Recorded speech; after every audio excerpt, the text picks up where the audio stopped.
Assalamu alaikum, dear students. Welcome to the connected classroom. I am Mr. Sohail, your mathematics teacher. और आज का जो हमारा lecture है वो किस बारे में होगा? एक्सरसाइज 1.2 के बारे में होगा। जो हमारी प्रीवियस क्लास थी उसमें हमने कॉम्प्लेक्स नंबर्स की कुछ प्रॉपर्टीज़ पे बात की थी कि उनका एडिटिव इन्वर्स क्या होगा, उनकी एडिटिव आइडेंटिटी, मल्टीप्लिकेटिव आइडेंटिटी क्या होंगी, उनके लॉज क्या होंगे, वो कैसे आपस में एक दूसरे के साथ सिंप्लीफाई होंगे और कौन सी जो प्रॉपर्टीज़ हैं वो उसको होल्ड करते हैं या नहीं। आज उसकी हम प्रैक्टिकल जो एप्लीकेशंस हैं वो 1.2 हमारी जो एक्सरसाइज होगी उसके अंदर सॉल्व करेंगे। आल्दो जो 1.2 एक्सरसाइज है उसका जो पहला क्वेश्चन है वो कल की क्लास में हमने सॉल्व किया था। आज हम दोबारा से उसको एक दफ़ा रिपीट कर देते हैं, 1 से 2 पार्ट को, और इसी तरह कंटिन्यूसली हम अपने क्वेश्चन सॉल्व करेंगे। पहला क्वेश्चन है, आपका पेज नंबर है 20। पहला पार्ट ए है -4 + 5 iota, find the additive inverse. अब एडिटिव इनवर्स कौन सी चीज़ होगी? ऐसी चीज़ होगी जो उस कॉम्प्लेक्स नंबर्स में ऐड करने से आपका जो आंसर आए वो एडिटिव आइडेंटिटी आए। और एडिटिव आइडेंटिटी कॉम्प्लेक्स नंबर्स की हमने प्रीवियस क्लास में बात की थी, वो क्या होती है? 0 + 0 आयोटा होती है। अब अगर हम इसके पहले पार्ट की बात करें तो जो पहला पार्ट है वो है -4 + 5 आयोटा। अब इसके अंदर क्या चीज़ हम ऐड करें कि हमारा जो आंसर है वो एडिटिव आइडेंटिटी है? तो आप कहेंगे कि इसके अंदर हम जो है वो ऐड कर सकते हैं 4 - 5 आयोटा। ये ऐड करने से हमारा जो आंसर बनेगा वो बनेगा 0 + 0 आयोटा, यानी कि एडिटिव आइडेंटिटी। तो अब ये जो हमारी टर्म ये वाली है इसका एडिटिव इन्वर्स क्या होगा? 4 - 5 आयोटा।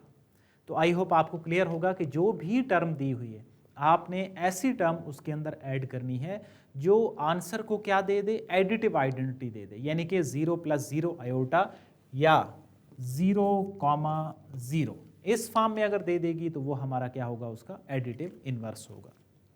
इसी तरह इसका बी, सी और डी पार्ट हैं। दूसरी जो बी वैल्यू है -3 - 3 आयोटा है, तो इसमें आप दोनों जो वैल्यूज़ हैं वो पॉजिटिव की ऐड करेंगे तो तब हमारे पास एडिटिव आइडेंटिटी आएगी। मींस इसका जो हमारा एडिटिव इन्वर्स होगा वो होगा 3 + 3 आयोटा। तो उसको हम राइट डाउन कर लेंगे। And same is the case with C and D part. अब जो डी पार्ट है उसमें सिर्फ इमेजिनरी पार्ट है, तो उससे आपने कंफ्यूज नहीं होना। जो डी पार्ट है उसमें है 4 आयोटा। तो आप ये भी कह सकते हैं कि ये जो 4 आयोटा है ये 0 + 4 आयोटा है। तो अब इसमें क्या चीज़ आप करेंगे? +0 - 4 आयोटा करेंगे तो हमारा जो आंसर बनेगा वो 0 + 0 आयोटा होगा। तो 4 आयोटा का जो एडिटिव इन्वर्स होगा वो क्या होगा? वो -4 होगा। ये था हमारा पहला क्वेश्चन। अब हम जाते हैं अपने सेकंड क्वेश्चन पे। सेकंड क्वेश्चन जो है वो मल्टीप्लिकेशन के रेफरेंस से है। पहला एडिटिव इन्वर्स का था, दूसरा मल्टीप्लिकेटिव इन्वर्स का है। अब मल्टीप्लिकेटिव इन्वर्स आपने चेक करना है कि ये जो पेयर नीचे दिए गए हैं इनमें से कौन से ऐसे पेयर हैं जो आपस में मल्टीप्लिकेटिव इन्वर्स हैं। अब उसके लिए आपको कंफर्म होना चाहिए कि मल्टीप्लिकेटिव जो आइडेंटिटी है कॉम्प्लेक्स नंबर्स की वो क्या होती है। जो हमारा प्रीवियस लेक्चर था उसके रेफरेंस से मैंने आपको एक MCQs व्हाट्सएप का जो चैनल है उसके अंदर भी भेजा था। बहुत सारे स्टूडेंट्स ने मल्टीप्लिकेटिव आइडेंटिटी का जो आंसर था वो गलत दिया था। मैंने ऑप्शन यही रखे थे 0,0, 1 0, 0 1 एंड 1 1। तो बहुत सारे स्टूडेंट्स का जो आंसर था वो ये वाला था, जबकि इसका जो राइट ऑप्शन है वो ये वाला है 1,0 या 1 + 0 आयोटा। अब मल्टीप्लिकेटिव आइडेंटिटी होती क्या चीज़ है? ऐसी चीज़ होती है कि जिसको किसी भी नंबर से मल्टीप्लाई करें तो आंसर पे कोई फ़र्क ना पड़े, और दो चीज़ें आपस में मल्टीप्लिकेटिव इन्वर्स अब आपने चेक करना है कि पहला पार्ट जिस तरह दिए गए दो वैल्यूज़ दी गई आपने चेक करनी है कि क्या ये मल्टीप्लिकेटिव इन्वर्स हैं या नहीं।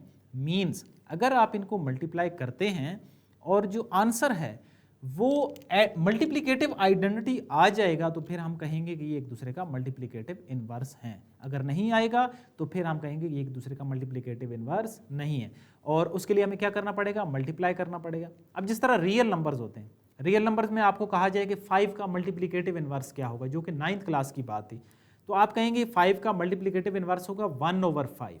ठीक है, इसी तरह 1/5 का क्या है? 5। ये दोनों एक दूसरे के कैसे मल्टीप्लिकेटिव इन्वर्स हैं कि ये दोनों मिल के जो आंसर है वो मल्टीप्लिकेटिव आइडेंटिटी यानी कि 1 दे रहे हैं। अब इसी तरह कॉम्प्लेक्स नंबर्स हम देखते हैं कि क्या क्वेश्चन नंबर 2 का जो पहला पार्ट है वो हमारा मल्टीप्लिकेटिव इनवर्स है या नहीं है। तो क्वेश्चन नंबर 2 बारी बारी हम चेक करते जाएंगे।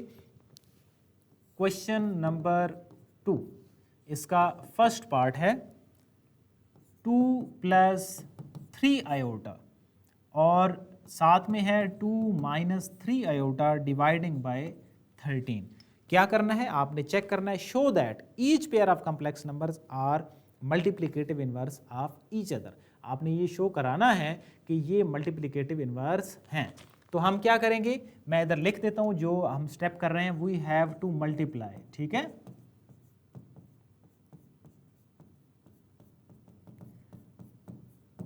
हमने इन नंबर्स को, इन पेयर्स को मल्टीप्लाई करना है। ठीक है, पहले हम मल्टीप्लाई करते हैं और फिर हम जो है वो चेक करेंगे कि आंसर क्या आ रहा है और क्या आना चाहिए।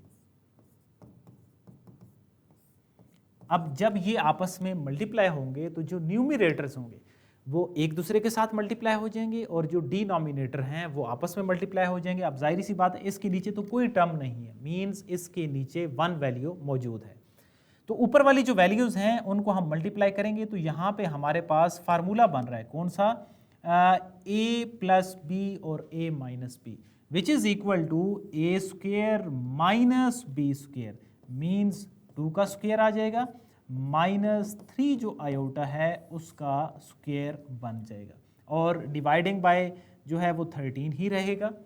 अब इससे जो नेक्स्ट स्टेप होगा उसमें क्या करेंगे, 4 - 9 आयोटा स्क्वायर डिवाइडिंग बाय 13 और ये हमारे पास बन रहा है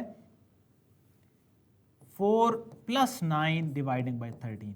ये क्यों प्लस बन रहा है, कल हमने बहुत सारे क्वेश्चंस में इस पे बातचीत की थी। आयोटा जो स्क्वायर होता है वो -1 की इक्वल होता है।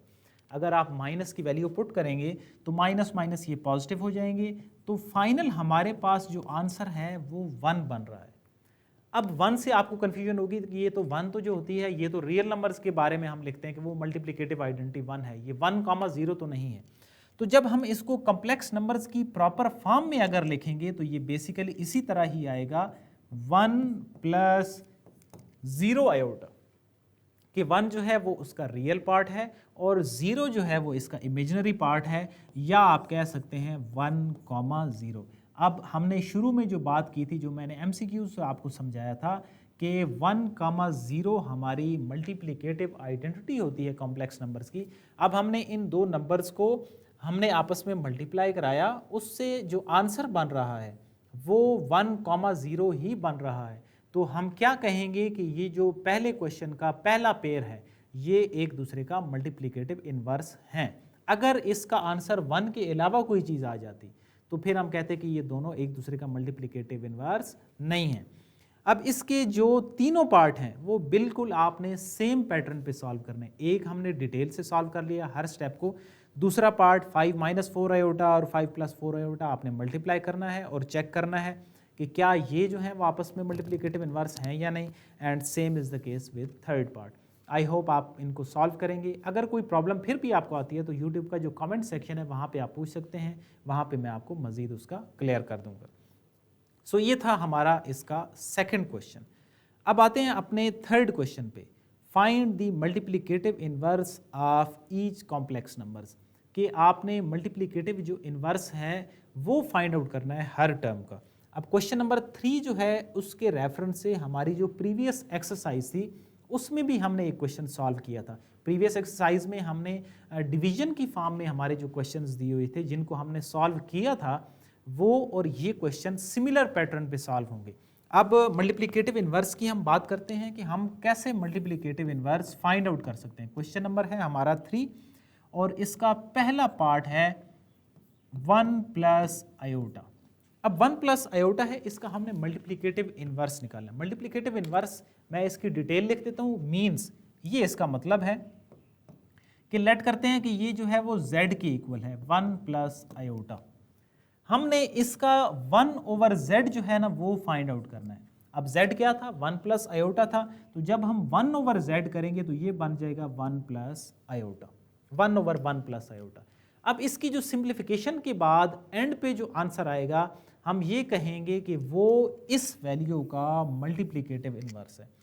अब ये जो डिवीजन की फॉर्म में हमारे पास आयोटा आ जाते हैं, इसकी डिटेल हमने जो हमारी प्रीवियस क्लास थी उसमें देखी थी कि नीचे जो आयोटा की वैल्यू हैं वो नहीं आनी चाहिए, और अगर वो आ जाएं तो उसको हम कैसे हल करते हैं, हम उसको कॉन्जुगेट से मल्टीप्लाई और डिवाइड करते हैं। अब कॉन्जुगेट क्या चीज़ होती है, जो नीचे आपके पास टर्म दी हुई है उसके अपोजिट साइन से आप मल्टीप्लाई और डिवाइड करते हैं। और अपोजिट साइन किसका आपने बनाना है, अपोजिट साइन आपने बनाना है आयोटा के साथ जो भी साइन होगा उसको आपने चेंज करना है।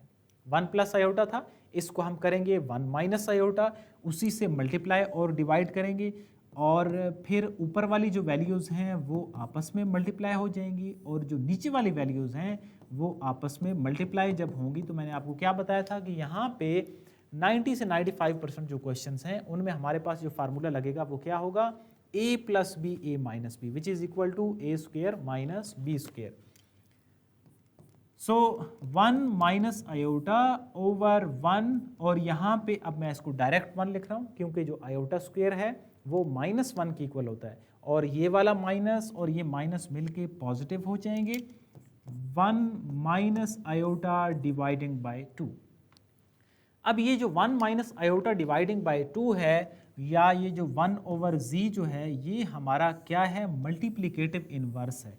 किस चीज़ का मल्टीप्लिकेटिव इन्वर्स है, ये जो हमारे पास वैल्यू थी 1 प्लस आयोटा, तो 1 प्लस आयोटा का मल्टीप्लिकेटिव इन्वर्स क्या है, 1 माइनस आयोटा डिवाइडिंग बाय 2। मैं यहाँ पे लिख भी देता हूँ complete, multiplicative inverse of 1 plus iota is 1 minus iota dividing by 2। तो ये था हमारा मल्टीप्लिकेटिव इन्वर्स को फाइंड आउट करने का तरीका, और ये सिमिलर है किससे, जो हमने डिवीजन की थी कल प्रीवियस क्लास में 1.1 एक्सरसाइज के लास्ट क्वेश्चन की। अब इसके जो बाकी मानदा पार्ट हैं वो भी आपने सेम उसी तरीके से ही सॉल्व करने हैं जिस तरीके से मैंने ये वाला पार्ट सॉल्व किए।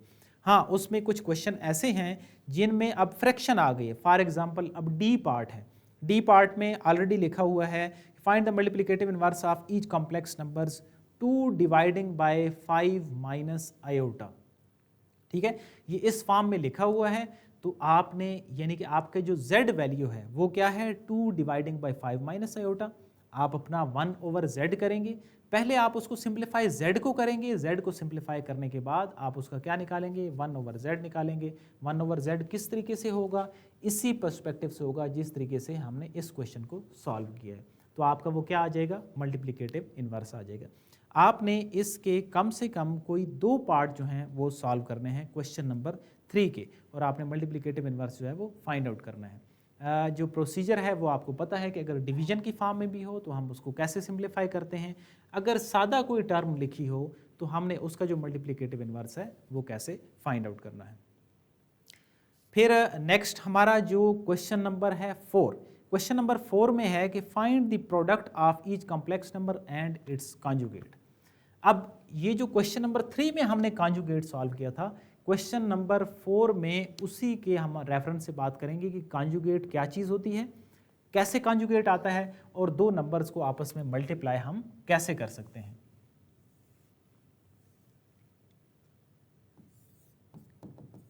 तो क्वेश्चन नंबर 4 है हमारे पास, इसका पहला पार्ट है ए पार्ट। अब इसमें है 4, और ये कह रहा है कि आपने मल्टीप्लाई किसको करना है, कॉम्प्लेक्स नंबर्स को और इसके कॉन्जुगेट को। अब हम उनकी ना पहले प्रॉपर नोटेशन लिख लेते हैं कि लेट्स से कॉम्प्लेक्स नंबर जो z है वो 4 की इक्वल है। अब मसला आ रहा है कि इसका कॉन्जुगेट क्या होगा, और कॉन्जुगेट के लिए मैंने आपको क्या बताया, आयोटा के साथ जो वैल्यूज होती हैं सिर्फ उनका साइंस बदलता है। अब अगर हम इसकी कंप्लीट फॉर्म लिखें तो ये इस तरीके से है कि 4 प्लस 0 आयोटा है। अब इसका हम z बार या इसका जो कॉन्जुगेट निकालेंगे तो वो बनेगा 4 माइनस 0 आयोटा। जो आयोटा के साथ वाली वैल्यूज़ हैं उनके साइन बदलेंगे। अब ये जो 4 माइनस आयोटा है ये भी 4 के ही इक्वल है।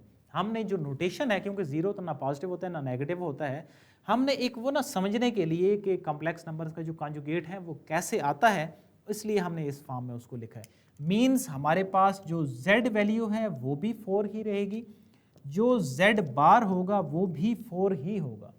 तो अब अगर इन दोनों को आपस में हम मल्टीप्लाई करेंगे z और z बार को 4.4 को, तो वो हमारे पास इन दोनों का जो प्रोडक्ट आएगा वो 16 के इक्वल आ जाएगा। तो क्या चीज़ इसमें इम्पोर्टेंट है, कॉम्प्लेक्स नंबर्स का जो कॉन्जुगेट होगा वो सिर्फ और सिर्फ आयोटा के साथ जो साइंस होंगे उनकी जो स्पेस होगी, वैल्यू होगी, वो चेंज होगी। अब इसमें फॉर एग्जांपल अगर हम सेकंड पार्ट की बात करें या थर्ड पार्ट में 7 आयोटा है, अब सेकंड में चलें आपको क्लियर हो जाएगा मज़ीद। 1 माइनस आयोटा है, तो 1 माइनस आयोटा है मीन्स हमारे पास जो z है वो 1 माइनस आयोटा है। अब इसका हम बार लेते हैं या इसका जो कॉन्जुगेट है वो सॉल्व करते हैं, वो बनेगा 1 प्लस आयोटा। अब हम इन दोनों का कॉन्जुगेट हमने ले लिया, अब इन दोनों को प्रोडक्ट करना है, z को और z बार को, मीन्स 1 माइनस आयोटा और 1 प्लस आयोटा। अब अगर तो आपको अंडरस्टैंडिंग है कि कौन सा फार्मूला लग रहा है तो फिर आप जल्दी सॉल्व कर पाएंगे, अदरवाइज आप बारी बारी जो है वो उनको मल्टीप्लाई करेंगे। तो क्या बन रहा है, a का स्क्वायर माइनस b का स्क्वायर, यानी कि 1 और माइनस इंटू -1, ये बनेगा 1 plus 1 which is equal to 2।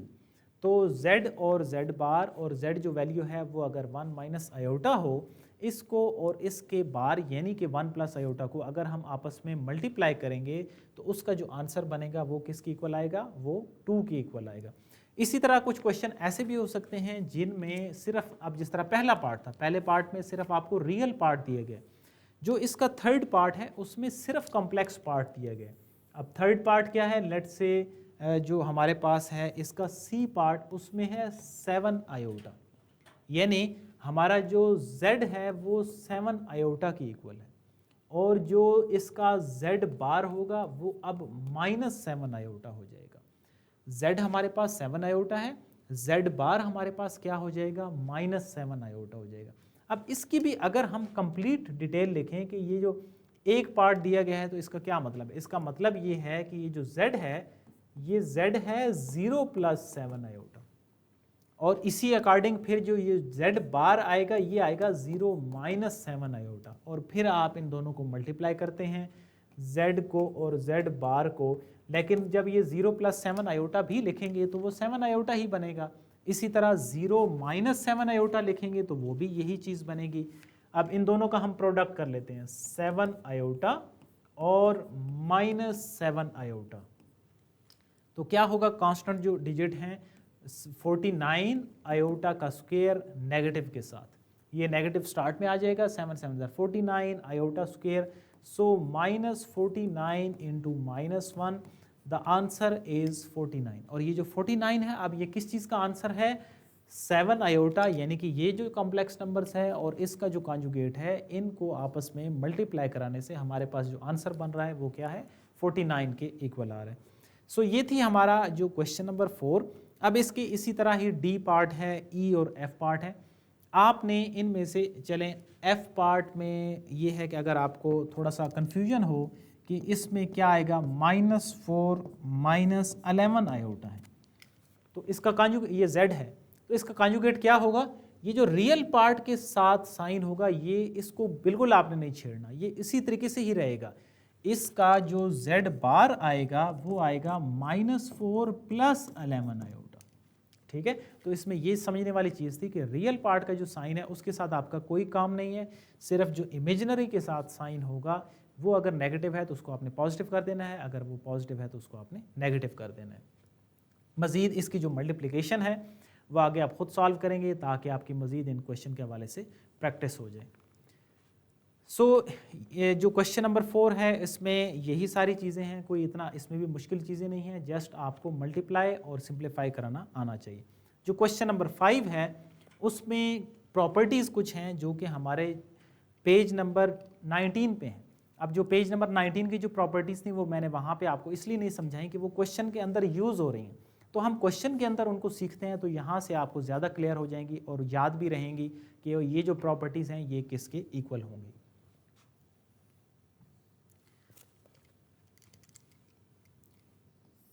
Question number 5। इसमें आपको कुछ वैल्यूज दी गई हैं कि Z1 दिया हुआ है 1 - 2 आयोटा और जो Z2 दिया गया है वो है 2 + आयोटा।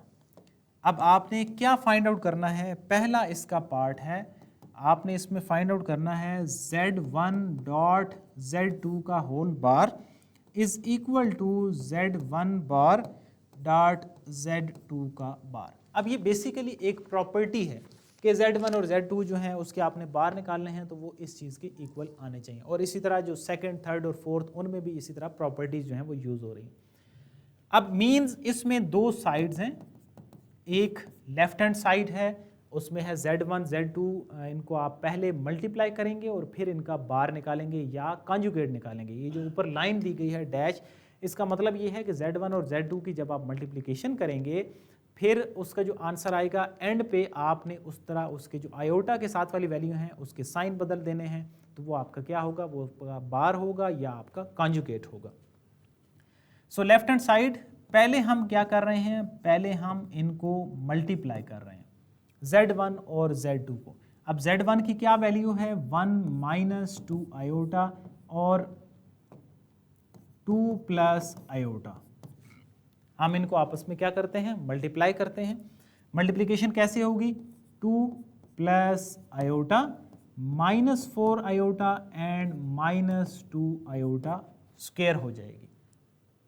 यहाँ तक आई होप आपको जो मल्टीप्लिकेशन है वो क्लियर होगी।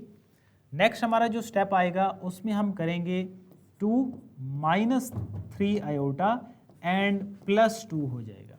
अब इसको +2 मैंने डायरेक्ट लिखा है। कैसे ये 2 होता है? आयोटा स्क्वायर जो है वो -1 के इक्वल होगा, माइनस और माइनस मिलके पॉजिटिव हो जाएंगे तो वो हमारे पास क्या बन जाएगा? 2 बन जाएगा। मीन्स ये हमारे पास वैल्यू बनेगी 4 - 3 आयोटा। अब ये क्या है? Z1 और Z2 के मल्टीप्लिकेशन की वैल्यू है। हमारी जो लेफ्ट हैंड साइड कंप्लीट होती है वो कंप्लीट होती है बार के बाद। अब इनका अगर हम बार अप्लाई करेंगे, Z1 Z2 का जो बार है वो होगा 4 + 3 आयोटा। तो ये हमारे पास जो है वो लेफ्ट हैंड साइड कंप्लीट हो गई। अब हम आते हैं अपनी राइट हैंड साइड पे और फिर हम कंपेयर करते हैं कि क्या लेफ्ट हैंड साइड और जो राइट हैंड साइड है उनके आंसर इक्वल हैं या नहीं। राइट हैंड साइड में मल्टीप्लाई ही हो रहे हैं, लेकिन क्या वैल्यूज मल्टीप्लाई हो रही हैं? बार्स जो हैं वो आपस में मल्टीप्लाई हो रहे हैं। तो पहले आप क्या निकालेंगे? Z1 का बार निकालेंगे। अब Z1 का बार क्या मतलब है? Z1 का कॉन्जुगेट। पहले वैल्यू क्या थी? 1 - 2 आयोटा। अब आप इसको कर देंगे 1 + 2 आयोटा कर देंगे। दूसरी वैल्यू कौन सी है? Z2 का बार, उसको आप करेंगे 2 - आयोटा। अब ये बार निकला है, इन बार्स को आपने आपस में मल्टीप्लाई करना है, यानी Z1 bar dot Z2 bar is equal to 1 + 2 iota and 2 - iota. और देखेंगे कि क्या इन दोनों के जो आंसर्स हैं वो आपस में सिमिलर आ रहे हैं या नहीं। सो 2 - iota +4 iota and -2 iota square, ये हमारे पास बनेगा 2 + 3 आयोटा। और इसको मैंने डायरेक्ट लिख दिया 2 आयोटा स्क्वायर जो है वो -1 के इक्वल होगा। जब आपस में मल्टीप्लाई होंगे तो ये पॉजिटिव हो जाएगा। और ये हमारे पास बन रही है 4 + 3 आयोटा। और ये किस चीज़ की वैल्यू है? Z1 और Z2 की बार की। हम ये जो इक्वेशंस हैं इन इक्वेशंस को हम क्या नाम दे देते हैं कि लेट्स से ये हमारे पास इक्वेशन नंबर 1 है या इक्वेशन और ये हमारे पास क्या है? 2 है। तो फ्रॉम 1 and 2 अगर आप देखें तो Z1 और Z2 जो बार हैं that is equal to this one, implies that कि Z1 Z2 का जो होल बार है वो इक्वल है Z1 बार डॉट Z2। अब ये बेसिकली आपकी क्या है? प्रॉपर्टी है। अब ये जो प्रॉपर्टी है ये डायरेक्टली MCQs में भी पूछी जा सकती है। तो आप उसको क्या लिखेंगे? कोई ऑप्शन डिफरेंट दिए जाएंगे तो आप कहेंगे कि Z1 Z2 होल जो बार है वो इस चीज़ के इक्वल होगा। तो इसके हवाले से मैंने मज़ीद जो है वो डिटेल इसकी सारे जो क्वेश्चंस है उसके अंदर हमने सॉर्ट आउट कर लिए। अब यही वैल्यूज़ यही हैं, मीन Z1 और Z2 की जो वैल्यू है वो यही रहेगी। अब इसका पार्ट 2 हम देखते हैं कि पार्ट 2 में क्या करना है और वहाँ पे क्या जो है वो डिफरेंस है। सेकंड पार्ट में जो हमारे पास है कि डिवीजन की फॉर्म में है, Z1 डिवाइडिंग बाय Z2 इसका होल बार है is equal to Z1 bar over Z2 bar. ठीक है, वैल्यूज जो हैं वो यही लिखी हुई हैं। अब इसको आपने सॉल्व करना है। अब वैल्यू क्या थी, Z1 की हमारे पास लेट से वैल्यू है 1 minus 2 iota. Z1 is equal to 1 minus 2 iota और Z2 है 2 प्लस आयोटा।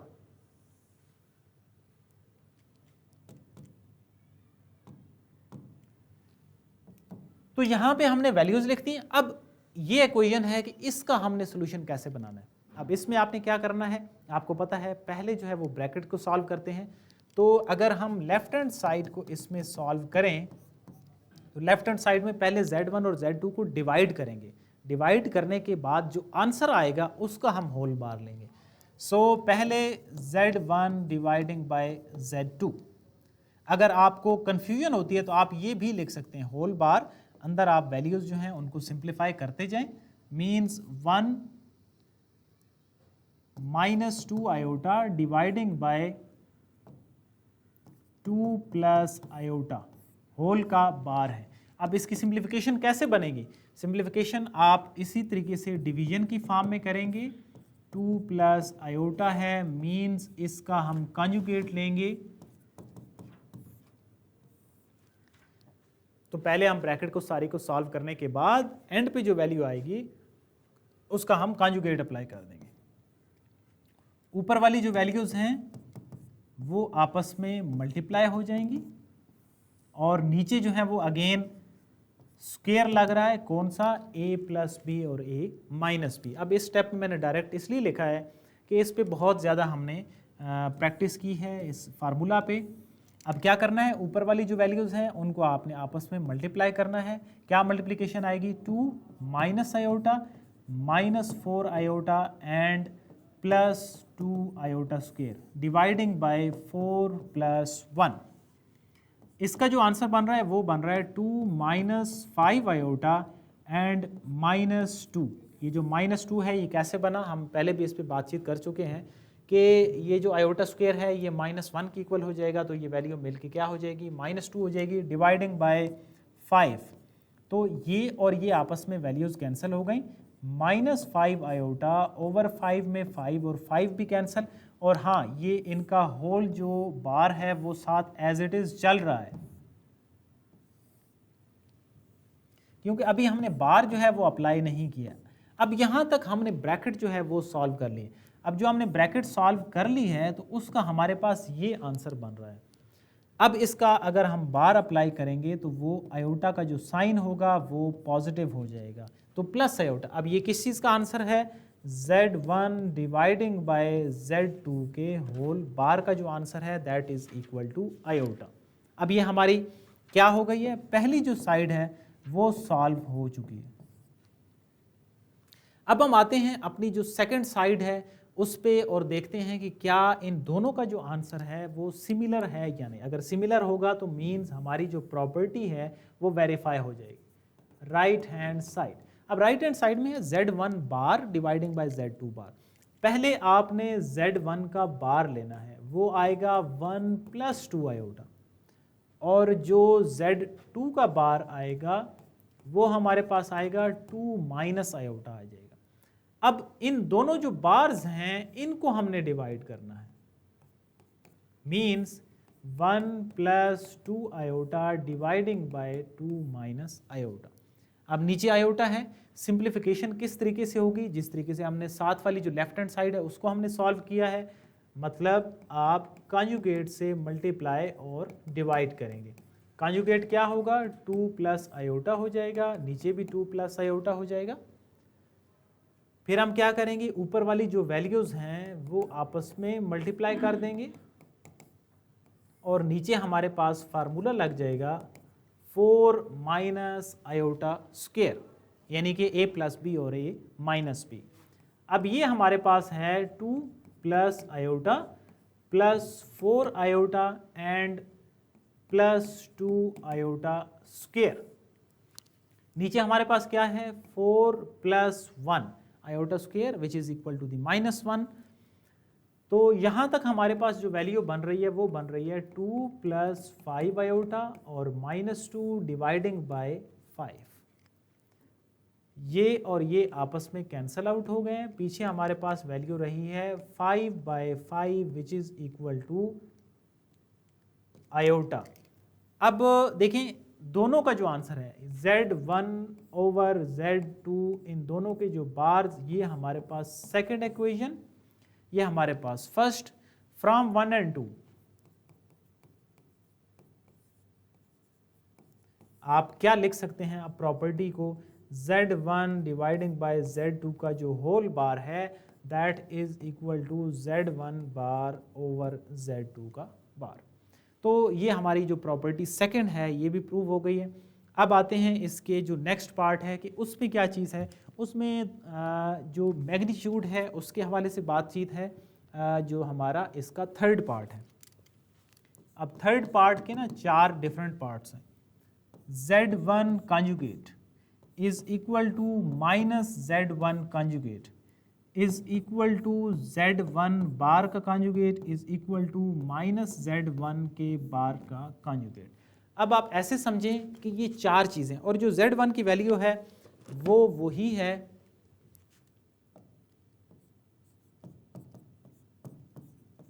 Z1 की ये वैल्यू है। आपने ये जो 4 चीज़ें हैं ये वेरीफाई करनी है। तो हम इसकी 4 स्पेसिस सामने बना के इधर ही सॉल्व कर लेते हैं। Z1 का कॉन्जुगेट। अब कॉन्जुगेट का क्या मतलब होगा, जो मैग्नीट्यूड है उसका क्या मतलब होगा कि मैग्नीट्यूड का मतलब है जो पहले वाली वैल्यू है उसका भी आपने स्क्वायर करना है और जो सेकंड वाली वैल्यू है उसका भी आपने स्क्वायर करना है। तो ये हमारे पास क्या आ जाएगा, इसका मैग्नीट्यूड आ जाएगा। तो ये वैल्यू बन रही है 1 + 4 विच इज़ इक्वल टू √5। अब ये हमारा इसका पहला जो पार्ट है उसका आंसर क्या बन रहा है, Z1 के मैग्नीट्यूड का √5। अब हम आते हैं इसके सेकंड पार्ट पे, और सेकंड पार्ट में ये चीज़ है -Z1 का मैग्नीट्यूड। मीन्स पहले तो मैं -Z1 निकालता हूँ। जब -Z1 निकालेंगे तो उसका ये मतलब होगा -1 + 2 आयोटा। ये क्या निकाल लिया, -Z1 निकाल लिया, यानी कि Z1 को माइनस से मल्टीप्लाई करा दिया। अब इस -Z1 जो वैल्यू आई है इसका हमने मैग्नीट्यूड निकालना है। मीन्स अगेन A का स्क्वायर और B का स्क्वायर, ये किसी भी वैल्यू माइनस में भी हो उसका जो स्क्वेयरिंग है वो पॉजिटिव में ही आती है। 1 + 4 which is again equal to 5। तो ये हमारा इसका सेकंड जो पार्ट है वो सॉल्व हो गया। अब हम आते हैं अपना जो थर्ड पार्ट है, और वो क्या चीज़ है, Z1 बार का जो है वो मैग्नीट्यूड आपने निकालना है। तो पहले हम निकालेंगे Z1 का बार। Z1 का जो बार है और मैग्नीट्यूड दो अलग अलग चीज़ें। बार का मतलब है कॉन्जुगेट, इसका जो कॉन्जुगेट आएगा वो आएगा 1 + 2 आयोटा। कॉन्जुगेट आ गया। अब इस Z1 बार का मैग्नीट्यूड निकालेंगे, वही चीज़ करेंगे A का स्क्वायर और B का स्क्वायर। आयोटा इसके साथ शामिल नहीं करना। A और B दोनों कांस्टेंट जो वैल्यूज होंगी, कोएफिशिएंट जो आएंगे वो आएंगे। सो 1 + 4 इसका भी आंसर आ रहा है √5। अब ये तीसरा पार्ट हो गया। अब आते हैं 4 पार्ट पे, और फिर हम नतीजा निकालेंगे कि क्या ये सारी वैल्यूज इक्वल हैं या नहीं। 4 पार्ट में जो हमारे पास वैल्यू है वो आ रही है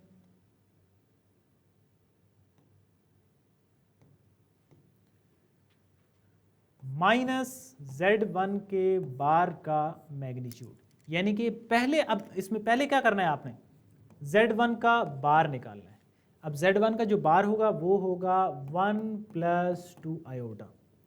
अब फिर आपने क्या करनी है, -Z1 बार करनी है। मीन्स -1 - 2 आयोटा, यानी कि माइनस से मल्टीप्लाई करना है।